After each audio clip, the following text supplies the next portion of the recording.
ஒரு கிளாஸ்ல போய் கிராமத்து பள்ளிக்கூடம் 4ஆம் கிளாஸ். இது பையன்களுக்கு நான் சொல்ற கதை. இதை சொல்லித்தான் ராமாயணத்தை ஆரம்பிப்பேன். கிராமத்து பள்ளிக்கூடத்துக்கு அந்த இன்ஸ்பெக்டர் போனார். 4ஆம் கிளாஸ் பையன்கிட்ட ஒரு கேள்வி கேட்டார். டே எழுந்திரினார். எழுந்திச்சான். ஜனகனுடைய வில்ல உடைச்சது யாருடான்னு கேட்டார். அவன் ராமன்னு சொல்லுவான்னு நினச்சி இவர் கேட்குறார். அவன் என்னடா நம்ம ஏதோ உடைச்சிட்டோன்னு இவர் கேட்குறாரேன்னு நினச்சிட்டு, ஐயோ நான் உடைக்கல சார் அப்படின்னா. நான் உடைக்கல சார். அவர் என்ன பண்ணார், வாத்தியாரை பார்த்தார்.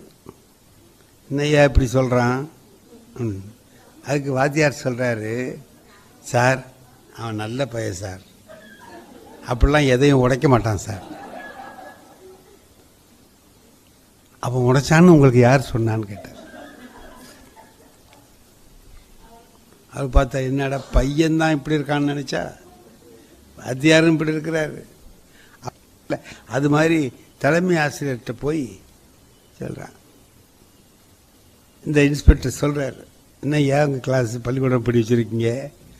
போனேன், அந்த பையன் இப்படி சொல்கிறான், வாத்தியார் இப்படி சொல்கிறாரு, என்ன இப்படி இருக்குது பள்ளிக்கூடம்? அந்த வாத்தியாருக்கும் அந்த ஹெட் மாஸ்டருக்கும் ரொம்ப நாளாகவே ஒரு தகராறு. அவர் இதை ஒரு பிரச்சனையாக வச்சு ஒரு முடிவு பண்ணிடலான்னு அவர் முடிவு பண்ணிட்டார். அது என்ன சார், இந்த பையன் உடச்சிவிட்டு இல்லைங்கிறான். வாத்தியாரும் அவனுக்கு சேர்ந்துக்கிட்டு பேசுகிறாரு. நீங்கள் எழுதி வைங்க சார், அது என்ன தான் எவன் தான் உடைச்சான்னு கண்டுபிடிச்சிருவான்னு. ஆஹா, ஹெட் மாஸ்டர் இப்படி இருக்கிறாரா சார், போ அப்படின்ட்டு போயா அப்படின்ட்டு கிளம்பிட்டார். அவருக்கு மேல் அதிகாரி டிஇஓ இருக்கிறார்ல, டிஸ்ட்ரிக்ட் எஜுகேஷனல் ஆஃபீஸர்கிட்ட போய் சொல்கிறார். இந்த பள்ளிக்கூடத்துக்கு போனேன் சொன்னால், ஏன் சார் கிராமத்துக்கு போனேன், பையன் இப்படி சொல்கிறான், வாத்தியார் இப்படி சொல்கிறாரு, ஹெட் மாஸ்டர் வேறு இப்படி சொல்கிறாரு, அதான் உங்கள்கிட்ட சொல்லலான்ட்டு வந்தேன். அதுக்கு டிஓ சொன்னார், எப்போ பாரு உனக்கு இதே வேலையாக போச்சியா, அவன் அதை உடைச்சான் இவன் இதை உடைச்சான். இப்போ இந்த காலத்தில் வர்ற சாமான் எதுதான் ஸ்ட்ராங்காக இருக்குது? ஏதோ கை தவறி போட்டு உடைச்சிருப்பான், புரோக்கன் லிஸ்ட்டில் போட்டுட்டு போவியா, சரிதான்ட்டு வந்துட்டியா? ஆஹா, டிஓவும் இப்படி இருக்கிறாரா? வீட்டில் போயிட்டார். அந்த அம்மாவுக்கு என்னடா எப்பவும் சாயந்தரம் 6 மணிக்கு வருவார், இன்றைக்கி என்ன மத்தியானத்துலேயே வந்துட்டாரேன்னுட்டு, என்னங்க இன்றைக்கி ஆஃபீஸுக்கு போகலையா இவ்வளோ சீக்கிரம்? போனேன். ஏன் இன்னும் போல் இருக்கீங்க? என்ன ஆடி பையன் இப்படி சொல்கிறான், இன்னும் வரிசையாக எல்லாத்தையும் சொன்னார். இது கூட வாங்க அவனுக்கு தெரியல என்ன அந்த அம்மா கேட்டுச்சு. சரி உனக்கு தெரியுமான்னு கேட்டார். எனக்கு தெரியாதா, நம்ம பக்கிஸ்தான் செட்டியார் தானே உடைச்சாருன்ட்டார். இது யாருடா பக்கிஸ்தான் செட்டியார்னு பார்த்தா, அந்த ஊரில் தெருக்கூத்து போட்டிருக்கான், அதில் ராமரா நடித்தவர் பக்கிஸ்தான் செட்டியார். அந்த அம்மாவுக்கு ராமனை மறந்துட்டு பக்கிஸ்தான் செட்டியாரை நினச்சிக்கிட்டு இருக்குது அந்த அம்மா. என்ன இது இது இது ஒரு கதையை சொன்னவுடனே சிரிச்சுட்டு போனவங்கள பையனுவ அப்புறமா பாடத்தை ஆரம்பிக்கிறது. இது ஒரு வேலை. இதை நான் சொன்னேன், சிரிச்சானுவோ, முடிஞ்சு வச்சு. பாடம் ஓடிட்டுருக்கு. 1/4 மணி நேரம் கழிச்சு ஒரு பையன் சிரிக்கிறான். என்ன இவ்வளவு லேட்டாக சிரிக்கிறான் இவன்?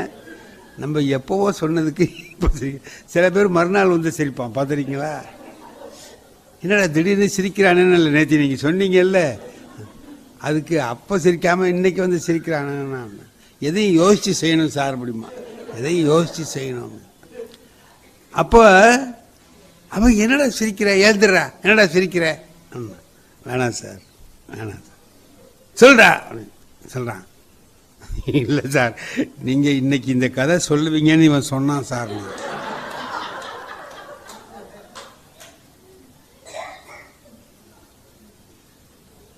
அவனை எழுப்பி விட்டு பார்த்தா என் கிளாஸில் 3ஆவது வருஷம் படிக்கிறான். கிளாஸில் ஃபெயிலானவனை வச்சுக்கூடாது. ஏன்னா நம்ம சொல்ல போகிறத அவஞ்சு விடுவான். பேப்பர் கொஸ்டின் பேப்பர் அவுட் ஆகிறது மாதிரி இவன் நம்ம விஷயத்தை அவுட் ஆக்கிடுவான் இவன். இப்போ அது மாதிரிலாம் வகுப்புகளில் நடக்கிறதுங்கிறது ரொம்ப சாதாரணமான விஷயம். ஒரு பையன் என்ன பண்ணான், நேரம் கழிச்சு கிளாஸுக்கு வந்தான் சார். நேரம் கழிச்சு வந்தால் நம்ம என்ன செய்வோம், திட்டுவோம்ல ரெண்டு. ஏன்னா அவ்வளோ நேரம் கழிச்சு வர பாதி பாடம் நடத்திட்டே இப்போ தான் நீ வந்திருக்க அப்படியாக்கும் இப்படியாக்கும் கொஞ்சம் கடுமையாக ஏதோ திட்டினவனா அவனுக்கு அதுக்கு மேலே பொறுக்கலை. வரும்போது ஹெட் மாஸ்டரை பார்த்துட்டு வந்தேன். சரி இவன் ஏதோ ஹெட் மாஸ்டருக்கு வேண்டியவனாக இருப்பான் போல இருக்கு. இவனை ரொம்ப திட்டம்னா அவர்கிட்ட போய் ஏதாவது வச்சு விட்ருவான். இது ஏன் நமக்கு, சரி உள்ளவா உட்கார் அப்படின்ட்டு கொஞ்சம் நேரம் கழித்து ஹெட் மாஸ்டரை பார்த்தேன். ஏன் என்ன விஷயம் அப்படின்னு. ஒன்றில் சார் வரும்போது ஜன்னல் திறந்துருச்சு பார்த்தேன் உள்ளே உட்கார்ந்தார் அப்படிங்கிற.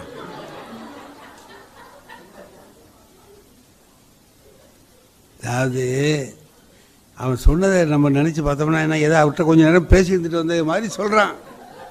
என்ன வரும்போது ஹெட் மாஸ்டரை பார்த்தேன், நம்மளா என்ன நினச்சிட்டோம், அவர்கிட்ட பேசி இருந்துட்டு வந்திருக்கான் போல இருக்குன்னு நம்ம நினச்சிக்கிட்டோம் இல்லையா. மாணவர்கள் இப்படி இருப்பாங்க. அதில் ஒன்றும் அவங்கள வச்சு தான் நம்ம பாடம் நடத்தணுமே தவிர எல்லாரும் அப்படியே உட்காந்து கேட்பான். எங்க ஒரு காலம் இருந்தது, நம்ம இப்போ கல்வி நிலையங்களை நாம் இப்போ கம்ப்யூட்டரில் வச்சு நடத்துகிறோம், ஆன்லைனில் நடத்துகிறோமே. இதெல்லாம் இப்போ எப்படி இருந்தது முதல்ல, குருகுல வாசம்னு சொன்னான். பையனை கொண்டு வாத்தியார் வீட்டில் விட்டுருவான். அவன் ராஜாவோட பிள்ளையா இருந்தாலும் அங்கே போய் படிக்கணும். ராமாயணத்திலே ராமனும் லட்சுமணனும் படிச்சுட்டு வர்றாங்க, நடந்து வர்றாங்கங்கிறது தான் பாட்டு இருக்குது. இப்போ அவர் வீட்டில் கொண்டு விட்டாக்கா அங்கே இருக்கணும். இப்போ இந்த குருகுல வாசத்தை பற்றி சொல்லும்போது ஒன்று சொன்னான். ஒரு நாள் சாப்பிட்றான், சோத்தில் போடுறாங்க, இவன் எடுத்து பார்க்குறான், விளக்கெண்ணெய் வாசம் அடிக்குது. அம்மா விளக்கெண்ணெயை போட்டுட்டீங்கன்னா, நெய்க்கு பதிலாக விளக்கெண்ணெயை போட்டுட்டீங்கன்னா. வாத்தியார் சொன்னார், பாடம் உனக்கு போதும், நீ வீட்டுக்கு போகலான்ட்டு. என்னன்னா தேனும் விளக்கெண்ணெய் தான் போட்டோம், அது தெரியாமல் நீ படித்த. என்னைக்கு உனக்கு விளக்கெண்ணெய் கவனம் வந்துடுச்சோ பாட கவனம் போயிட்டுன்னு அர்த்தம். இனி நீ வீட்டுக்கு போகலாம். எப்போ அதுதான் வாத்தியார். அது அப்போ படிப்பு இருந்தது, அப்படி இருந்துச்சு. அப்புறம் பார்த்தீங்கன்னா சின்ன பள்ளிக்கூடம். எங்கள் அப்பா சொல்லுவார், நான் எத்தனையாவது நீங்கள் படிச்சிங்கன்னு கேட்குறேன். நான் 4 வருஷம் படித்தேன்டா. 4 வருஷம் படிச்சிங்க, எத்தனை கிளாஸெல்லாம் ஏதுரா. அவர் விட்டு திண்ணையில் உட்காந்துருப்போம், நாங்கள் ஒரு 10 பேர் தான் அங்கே போய் உட்காந்துருப்போம். 4 வருஷம் எங்களுக்கு பாடம் நடத்தினார். இங்கிலீஷ் எழுதுவார், தமிழ் எழுதுவார், கால் வாய்ப்பாடு தெரியும், அரை வாய்ப்பாடு தெரியும். இதெல்லாம் எங்கள் அப்பாவுக்கு தெரியும். இது சின்ன பள்ளிக்கூடம் இருந்துச்சு. அதுக்கு பிறகு பார்த்தீங்கன்னா வாத்தியாரும் மாணவரும் ஒரு இடத்துல சேர்றது வருது. 2 பேரும் ஒரு இடத்துல கூடியிருந்து படிக்கிறது. இதுதானே ஸ்கூல். இதுதான் ஸ்கூல். அதுதான் இன்னைக்கு நம்ம எல்லாமே பள்ளின்னு சொல்கிறோம். தொடக்கப்பள்ளி, நடுநிலை பள்ளி, மேல்நிலை பள்ளி, உயர்நிலை, இதில் சொல்கிறதுக்கு அந்த பள்ளிங்கிறது அதுதான். அதில் கூப்பிட்டு வச்சு பாடம் நடத்தினான். வாங்க எல்லாரும் உட்காருங்க படிங்க. இப்போது அது இப்போ என்னவா ஆயிட்டு, ஆன்லைன் ஆயிடுச்சு. ஆன்லைனில் உட்கார்ந்து படிக்கிறான். இப்போ நம்ம பெற்றோர்களுக்கெல்லாம் இப்போ என்ன ஆயிடுச்சு, ஒரு கவனம் வந்துட்டு படிப்பில் கவனிக்கிறாங்க, பார்க்குறாங்க. பிள்ளை எப்படி படிக்கிறான் தெரியாத அந்த அம்மா சொல்லிக் கொடுக்குறாங்க. சில சமயத்தில் அம்மா அவங்களுக்கு தெரிஞ்சதை சொல்லி கொடுத்துட்றாங்க. அது தப்பாக போயிடுது. என்ன நாங்கள்லாம் அப்போ அப்படி தாண்டா படித்தோம் அப்படிங்கிறாங்க.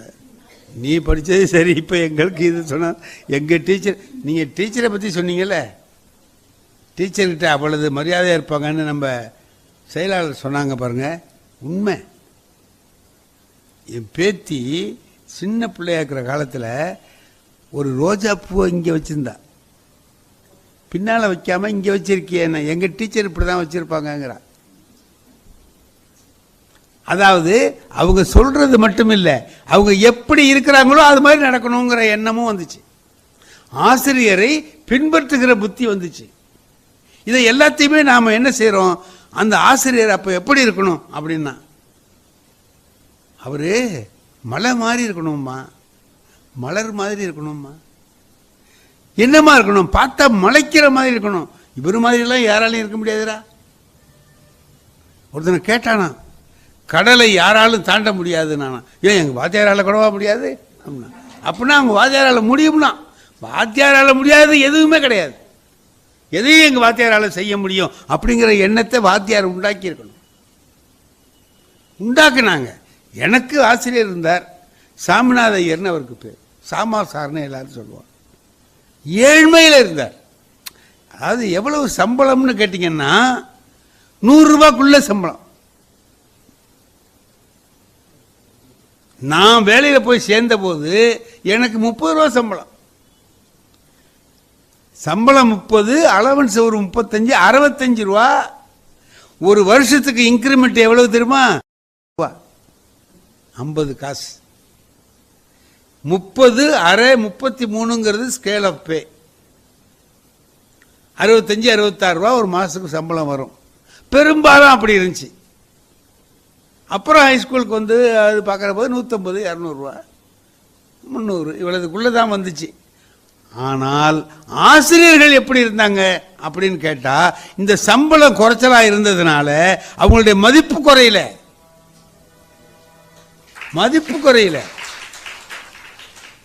நாகூர்ல நான் படிச்ச காலத்துல யார் வீட்லயாவது கல்யாணம்னு சொன்னா, இன்னைக்கு நீங்க எப்படி முதல் பத்திரிகை கொண்டு போய் சாமி கிட்ட வச்சு எடுத்து வரீங்கல்ல, எங்க நாகூர்ல என்ன செய்வான், முதல் பத்திரிகை சாமாசாருக்கு தான் எழுதுவான்.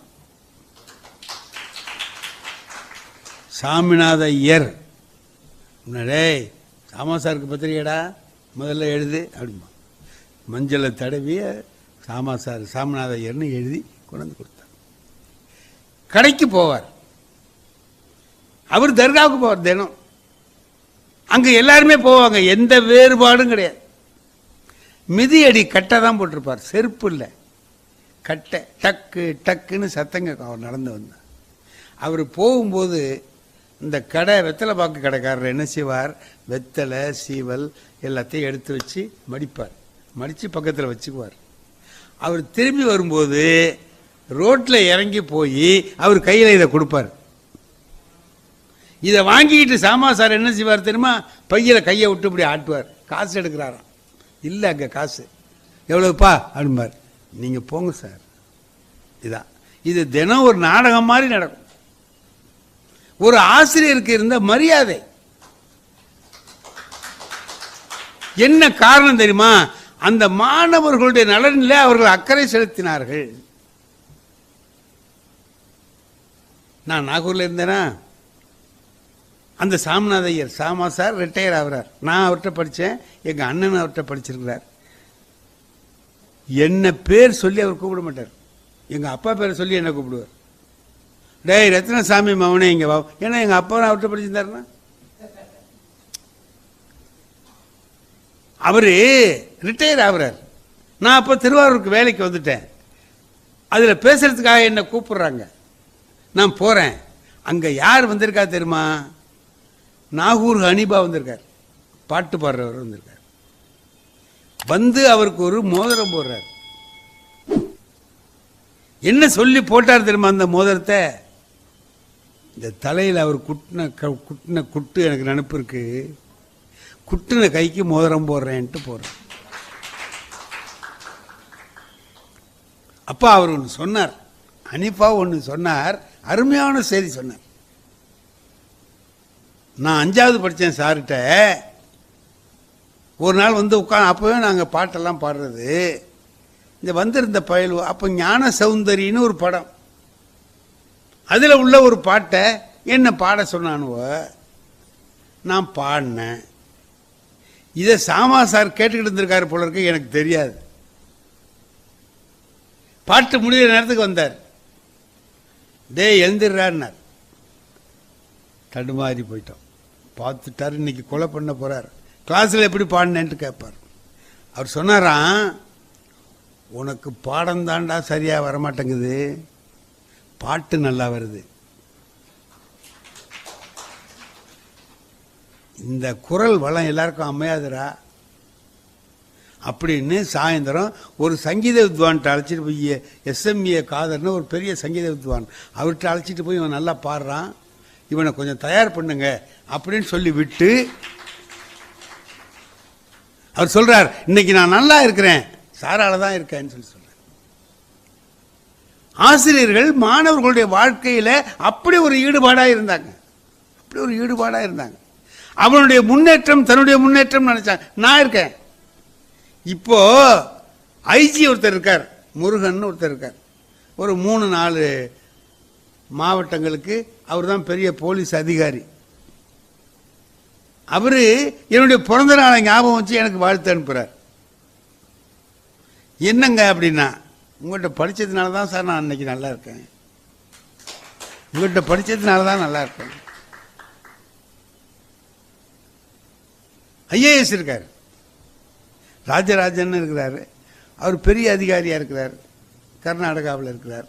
அவர் சொல்கிறார், இப்போ இதெல்லாம் கேட்குற போது நமக்கு ஆசிரியர்களாக, நம்ம இங்கே எல்லாருமே ஆசிரியர்களாக இருக்கிறதுனால நான் சொல்கிறேன், ஆசிரியர்களாக இருக்கிற நமக்கு கிடைக்கக்கூடிய மிகப்பெரிய பெருமை அதானுங்களே. எங்கே போனாலும் சொல்கிறான்ல நம்மளை, நான் உங்கள்கிட்ட தான் படிச்சு. அந்த அந்த ஐஜி நான் பேசுகிறதுக்கு பிள்ளையார்பட்டிக்கு போயிருந்தேன். அவர் அங்கே வந்திருந்தவர் என்ன பண்ணுறாரு சொல்கிறார், உங்கள்கிட்ட படித்ததுனால தான் நான் இன்னைக்கு இப்போ இருக்கேன். இப்போ தான் நம்மகிட்ட ஏதோ ஒரு பெரிய ஆற்றல் இருக்கு, இல்லைன்னா அவர் சொல்லுவாரா? நாம் எல்லாரும் நன்றாக நினைவில் வைத்துக் கொள்ள வேண்டியது, நம்முடைய மாணவர்கள் மீது நாம் காட்டுகிற அக்கறை உண்மையான அக்கறையாக இருந்தால் அவர்களுக்கு எந்த வகையான ஆற்றல் இருக்குதோ அதில் அவர்களை மேலே வரும்படியாக நாம் நம்மால் முடிந்த உதவியை அவர்களுக்கு செய்ய வேண்டும். நம்மால் என்ன முடியுமோ அதை செய்யணும். எல்லாவற்றையும் கடக்கலாம், எல்லாவற்றையும் கடக்கலாம். இந்த 20 ஒரு வருஷமே வீணா போச்சு, 2020 வீணா போச்சு சார். பிள்ளைகளால் படிக்க முடியல. கல்வியை பொறுத்தவரை ஒரு ஆண்டு அத்தனை பேருக்கு சேர்த்து வீணா போச்சு.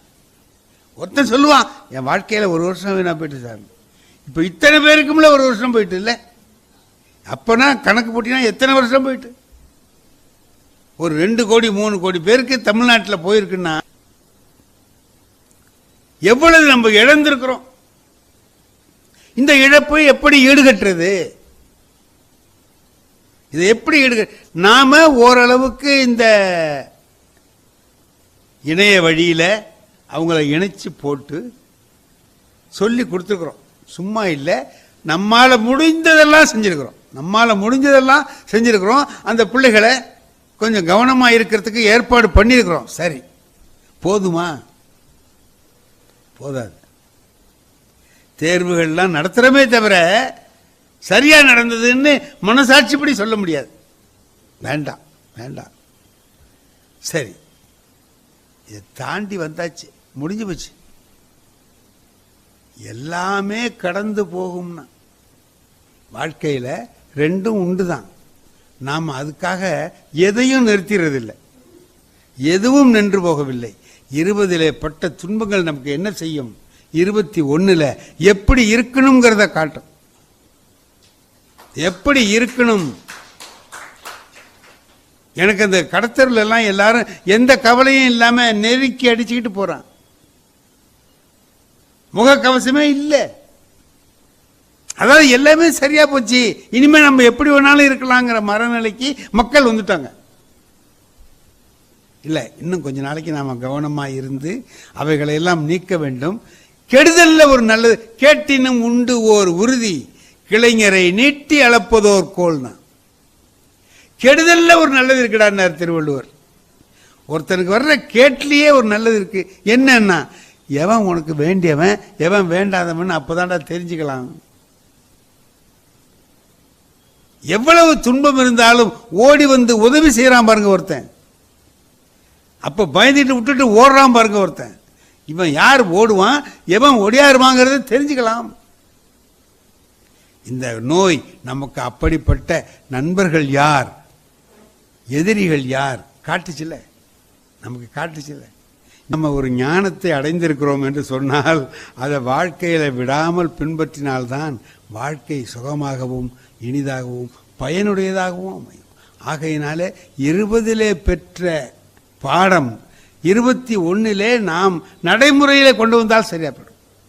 21 கொஞ்சம் கூடுதலான பணிகளை செய்ய வேண்டும், விடுமுறைகளை குறைத்து கொள்ள வேண்டும், மாணவர்களிடத்தில் இன்னும் அதிகமான கட்டுப்பாட்டை உருவாக்கி நன்றாக படிப்பதற்குரிய வேலையை ஒரு பெரிய யாகம் மாதிரி, ஒரு வேள்வி மாதிரி நடத்த வேண்டிய நிலையிலே ஆசிரியர்களாகிய நாம் எல்லோருமே இருக்கிறோம்.